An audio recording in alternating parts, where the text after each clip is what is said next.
What's up, guys? Today I'm going to be doing a video of what's in my bowling bag. This video was inspired by the tennis channel. Shout out to whoever. I've seen do this before, I don't remember the names. But yeah, so starting off, I left some stuff out on accident. So we're going to be looking at, obviously in my bowling bag there will be bowling balls. Take a look. Got the Impulse, the Game Breaker, my thumb hole, and my Tropical Storm, and this one. Top compartment, my thumb slug. Custom fit for me. Oval thumb, really weird, but it's fine. Got my little Tupperware thing. It's got all my kind of tools and stuff in there. So take a look at it. We got some new skin for when things bowling a while, your thumb doesn't fit right or something. Got some Vice tape. Not a fan of it. I don't know why I have it in here anymore. Because now I'm with Turbo. Turbo's a lot better. Really recommend them a lot more than Vice. Scissors for cutting tape. And I've got some nail clippers. Some instant super glue because I had to super glue my thumb. It's still kind of messed up from that. But it's fine. Let's put all this stuff back. I also have some fitting tape, and it's Ebonite brand, but I don't have it in here. It's somewhere else. I think it's in a different little box. It's not in here. But yeah, so moving on. Got these elastic bands that I use to warm up with. I use these. I attach it to a bowling ball rack, and I'll do arm motions and just kind of get my arm warmed up. I also do it with my left arm so my back doesn't get uneven and my shoulders kind of stay right. That's very important. I believe I have 3 rosin bags. Here I do. I have Tennessee. I got this kind of the funny story behind this is if you guys watch Brownswick Bowling, the Prodigy Bowlers Tour, you know that there was a turkey shootout, and I won. My partner and I, we won that, and I won the big turkey, and I wasn't gonna eat it because we already had stuff already for that. So I gave it to my pro shop guy. And he traded me. He said, okay, I'll take it, and you can have a rosin bag and a towel. So I took this because my stepmom, she went to Vanderbilt. And I thought it would be hilarious to get this, and kind of as a joke. And I used this to bowl my first 300 with, and I'm superstitious about it. And now I also have a Vanderbilt one because I want to bet with my dad. He was like, if you shoot over, we kind of do this thing where it's like stress management. So like it's like to put kind of artificial pressure on me when I'm bowling, so I kind of prepare better for tournaments. So like if I bowl a 220 plus, I got this, and if I shot a 190 or below, I think, then I wouldn't. Then I had to do. We were at the beach at the time, so I had to do like runs back and forth from the pier to the water, and that would have sucked. But I got a shot 257, I believe. So I won this. That was awesome. Big Vanderbilt fan. And showed this earlier, my thumb slug. You guys take a little, you can kind of tell, judging by the black little line at the bottom, that I have an oval thumb, and I had to get this specially drilled, and it's really awesome. I have this towel for Junior Gold sends. It sends it to everyone. It's just, it's really nice. It's really, I don't really plan on using this for any bowling balls unless it's an emergency, but it's really soft. That's why I'm keeping it. It's like real, oh yeah, soft. I'm weird, guys, and these are my bowling shoes. They are, I got a comment on this, just to answer your question. They are Dexter SST8s. See that right there? They're interchangeable soles, so I can change my soles on how the approaches feel at different bowling alleys, because I do a lot of tournaments. And the reason why that's important is because some bowling centers will have a slippery approach, meaning when I on the approach and I go slide at the end, I'll slide a lot more than I will at a center that's more sticky. And so I have the different soles for that reason. So I kind of can have the same feel at each bowling alley I go to. So it's easier for me to find my line and not have to worry about me sliding off the lane or sticking too much and falling off balance. How the interchangeable sole works is you just got either Velcro, so you just kind of pull it off. This one's very worn down, so it's very easy to take on and off, but they're usually kind of tough if they're new or old. Yeah, also the heel is interchangeable, but I'm not going to take that off now because that is very, very difficult. And I'm a right-hander, so on my left shoe, I'm always going to have the my slide foot, and on my right foot, I'm always going to have my plant foot. So this is very grippy. If you kind of feel it's rubber, same with the heel on both of the rubber, I think. It's a little bit slipperier. But yeah, so like if I'm ever bowling at the house I normally bowl at, you guys have seen it many times. The approaches tend to be very kind of slippery, so I will always usually kind of go to my S. Oh, I didn't explain this. So I have S4 through 10. 4 being the least slidey, and 10 being the most slippery. So look at this. Kind of trying to get all these out here. We've got all of these. So at my house, I tend to gravitate towards my S4, which is somewhere right here. S4. That is always my go-to because it's very slippery and I can kind of get the same feel as I would any other place. And at Woodstock, I'm just giving an example here to all you people who go to my church probably know, but their approaches are very sticky, which means that I will usually gravitate towards my new S8, which kind of plays like a 9 or a 10 because it is new. Or my S9, which I've never used before. But the interesting thing about the odd numbers is that they're actually 2 soles in one. And however you put it on, so like if I were to put it on the 10 side, it would be very kind of slippery. But if we're on the 8 side, it would be a little less slippery, but it still have the same kind of feel. Very useful. And yeah, so that kind of explains that. And so those are my shoes. I kind of wanted to give a little bit more detail about that because trying to educate the people who don't bowl as much and kind of trying to get into it and understand what I'm saying so I'm not just blabbing a bunch of useless information. Alright guys, moving on, we have my amazing shoe covers. So what these things do is, first of all, they make people look at my shoes when I'm walking around and stuff. Second of all, when I'm not in the settee area or not on the lanes, on the bowling lanes, I tend to like to wear these so my shoes my soles on my shoes don't get dirty and all messed up and change my feel and have to get a new one because that would be terrible and no one wants that. So basically these just go over your shoe like this. You just slide your heel or your front of your shoe in to the bigger part, just put it in, and then you just kind of wrap the thing around it. It's kind of difficult, but there you go. It looks awesome, not gonna lie. All the furry stuff on it. So when I walk around, it will all get stuck on that and not my sole. So I don't get the feel change. I think I already said that. So yeah.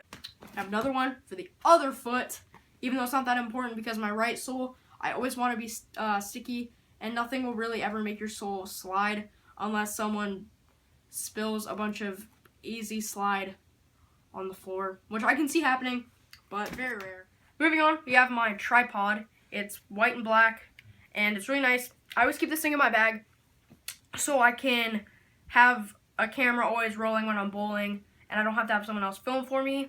I can always have it set up in weird ways, so like if I wanted to just get a stand up here, it wouldn't work, right? So you had to like bend the legs out, and you can bend them all these cool places, and you can just set it up, and there you go.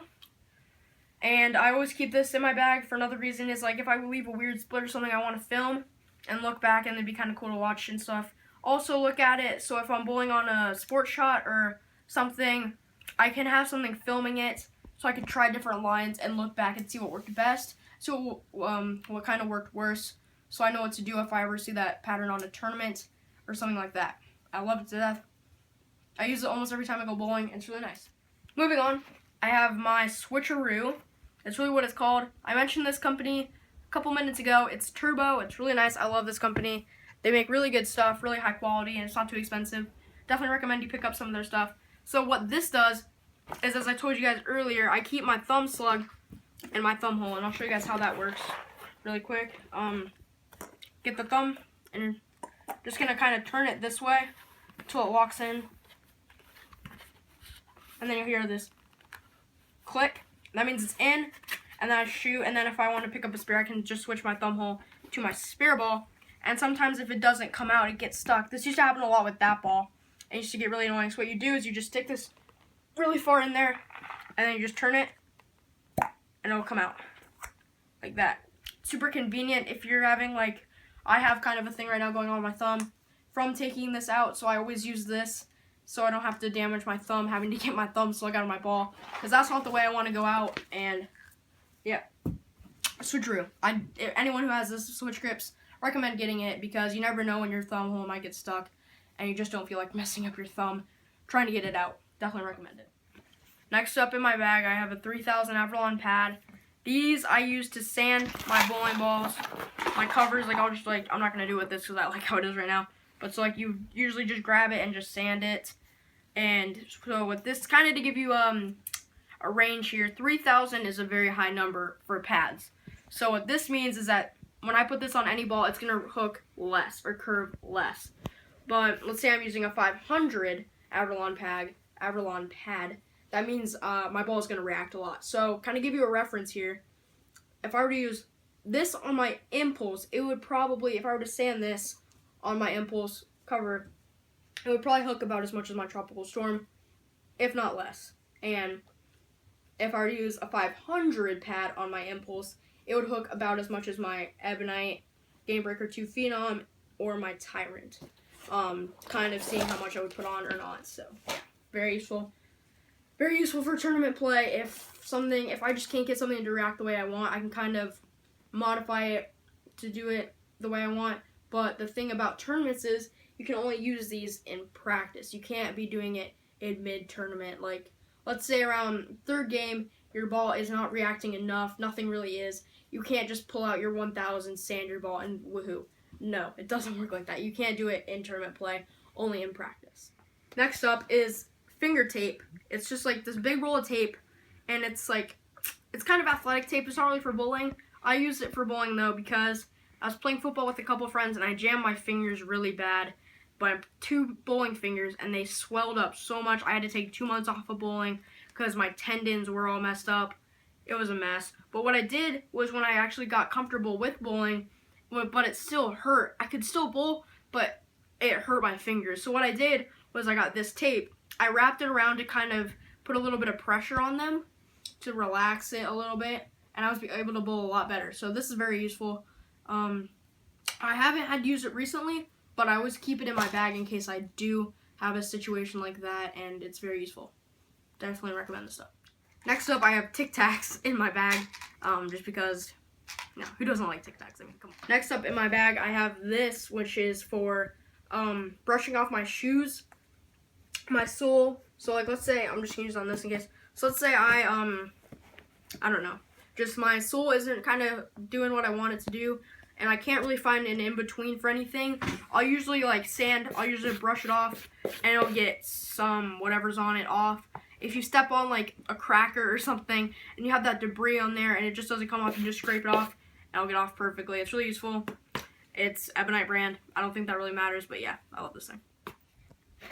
Next up in my bag is a notebook that I use. Oh, God, rubber band, too. It's a notebook that I use to write down all of my kind of notes on oil patterns. So, just a bunch of stuff. So, this is from Junior Gold in Chicago 2 years ago. I was writing down kind of where to play the oil pattern. I think it was the first one that we bowled on because of the first page.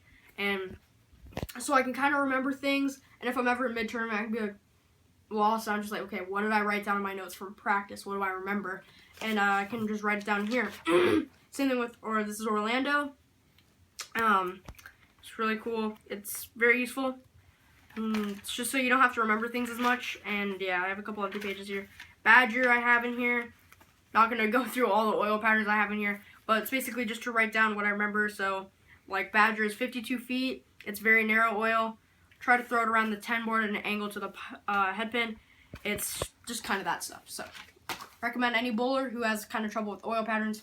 Recommend getting one of these. Not this brand. I'm not trying to sponsor anything here, but recommend a notebook. It's always helpful. All right, moving on to my side pocket here. I'm using a Storm Streamline. Really nice bag. I've had it for a couple years now.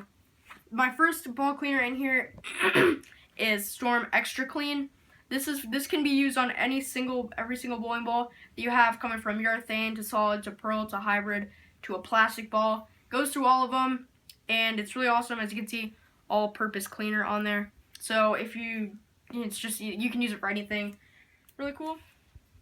And this stuff can be is a polisher. So, like, let's say I'm using, good example, my Game Breaker 2 Phenom. If I were to polish it, it would kind of react as if it were a impulse, kind of along those lines. It makes it shine and all that fun stuff, so yeah. Then we have Reactive Scuff made by Storm. This is basically just a liquid form of an Avalon pad. It's pretty cool. It just makes a bowling ball do what an Avalon pad would, but in liquid form. That's really what it is. Moving into my 2-ball bag, so I've got in here, I've got my Columbia 300 Tyrant, and my plastic ball. Again, I'm going to be doing a video on all of these, so I'm not going to go through those.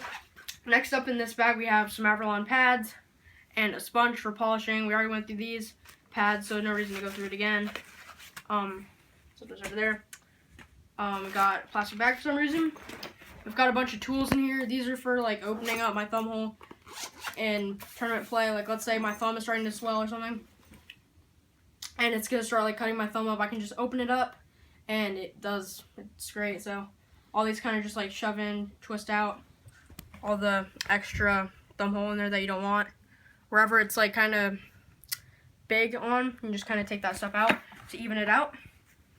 Bowling jersey from last year that my league gave all of us. It's pretty nice, but I mean it's mustard color, so I've never worn it because it's kind of ugly. Not gonna lie. Alright, this concludes my video of what's in my bowling bag. Thank you guys so much for watching this video. If you made it to the end, make sure to like, share with friends if you enjoyed, subscribe if you're new, and I'll see you guys in the next one. Peace out.